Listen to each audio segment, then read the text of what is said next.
కొట్టాలి, మనం ఇచ్చిన ఉద్యోగాలకు ఈయన పోయి కాయిదాలు ఇవ్వాలి. అంత తప్ప నువ్వు చేసిందేందా? ఏమన్నా మాట్లాడినావనుకో గట్టిగా, వెనకటికెవడో అన్నాడట, ముఖం బాగా లేకపోతే అద్దం బల కొట్టుకుంటాడు. ముఖం బాగాలేక అద్దం బల కొట్టిండంట. అరే నీకు పరిపాలన చేత అయితే లేదు, నువ్వు చెప్పిన హామీలు అమలు చేయరా నాయన అంటే అప్పుల పాలు చేసిపోయింది కేసీఆర్. అప్పులైపోయింది, మొత్తం దివాలా తీసింది, ఐపీ పెట్టిన అని మాట్లాడతాడు. నేను అడుగుతా ఉన్నా రేవంత్ రెడ్డిని, సరే నువ్వు అన్నది నిజమే అనుకుందాం ఒక నిమిషానికి. కేసీఆర్ అప్పులు చేసిండు అంటున్నావు. ఏం చేసిండు కేసీఆర్ గారు అప్పులు చేసి? కేసీఆర్ గారు అప్పు చేసి 1,00,000 డబల్ బెడ్రూమ్ ఇల్లు కట్టిండు హైదరాబాద్లో. కేసీఆర్ గారు అప్పు చేసిండు. అప్పు చేసి ఏం చేసిండు? రైతుల ఖాతాల్లో 73,000 కోట్ల రూపాయలు వేసిండు కేసీఆర్ రైతు బంధు రూపంలో. కేసీఆర్ అప్పు చేసిండు, 2 సార్లు రుణమాఫీ చేసిండు, 30,000 కోట్లు రైతుల ఖాతాల్లో వేసిండు. కేసీఆర్ అప్పు చేసిండు భయ్.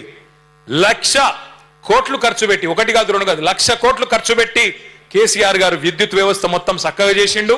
అందుకే 24 గంటల కరెంటును 65 ఏళ్లలో ఇయ్యలేని దాన్ని ఒక 6 నెలలనే చేసి చూపెట్టిండు కేసీఆర్. కేసీఆర్ అప్పు చేసిండు, ఇంటింటికి నల్లా పెట్టి నీళ్ళు ఇచ్చిండు. హైదరాబాద్ లో 20,000 లీటర్లు ఉచితంగా ఇచ్చిండు. ఎస్, కేసీఆర్ అప్పు చేసిండు.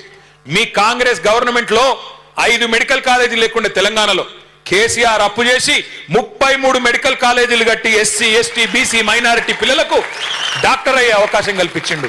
కేసీఆర్ అప్పు చేసిండు, 33 నర్సింగ్ కాలేజీలు కట్టిండు. కేసీఆర్ అప్పు చేసిండు, కాళేశ్వరం ప్రాజెక్టు కట్టిండు, 45 లక్షల ఎకరాలకు నీళ్లు ఇచ్చిండు. పంజాబ్ ను, హర్యానాను దాటిపోయి తెలంగాణ ఇవాళ దేశానికి బువ్వ పెట్టే స్థాయికి వచ్చిందంటే కేసీఆర్ నచ్చింది కాబట్టి ప్రాజెక్టు. కేసీఆర్ అప్పు చేసిండు, 45,000 చెరువులు బాగు చేసిండు మిషన్ కాకతీయాల. కేసీఆర్ అప్పు చేసిండు, 15 లక్షల మంది ఆడపిల్లల పెళ్లిళ్ళు చేసిండు. కేసీఆర్ అప్పు చేసిండు, 15 లక్షల మంది ఆడ కూతురులకు కేసీఆర్ కిట్లు ఇచ్చిండు. కేసీఆర్ అప్పు చేసిండు, 200 పెన్షన్ 2,000 చేసిండు. నేను అడుగుతున్నా రేవంత్ రెడ్డి, నువ్వు వచ్చి 2.5 ఏళ్ళ 4 లక్షల కోట్ల అప్పు చేసినావు. ఎవరికి ఇచ్చినవా పైసలు? ఏ రైతుకి ఇచ్చినావు? ఏ గరీబోనికి ఇచ్చినావు? ఎక్కడ ఇండ్లు కట్టినావు? ఏం చేసినావు? మహిళలకు 2,500 ఇస్తా అన్నావు, ఇచ్చినవా? ముసలోళ్ళకు 4,000 పెన్షన్లు ఇస్తా అన్నావు, ఇచ్చినవా? పిల్లగాళ్ళకు 2 లక్షల ఉద్యోగాలు ఇస్తా అన్నావు, ఇచ్చినవా? 4,000 నిరుద్యోగ భృతి ఇస్తా అన్నాడు, ఇచ్చిండా? స్కూటీలు ఇస్తా అన్నాడు, ఇచ్చిండా? స్కూటీలు లేవు, లూటీ మాత్రం జోర్దార్ నడుస్తున్నది.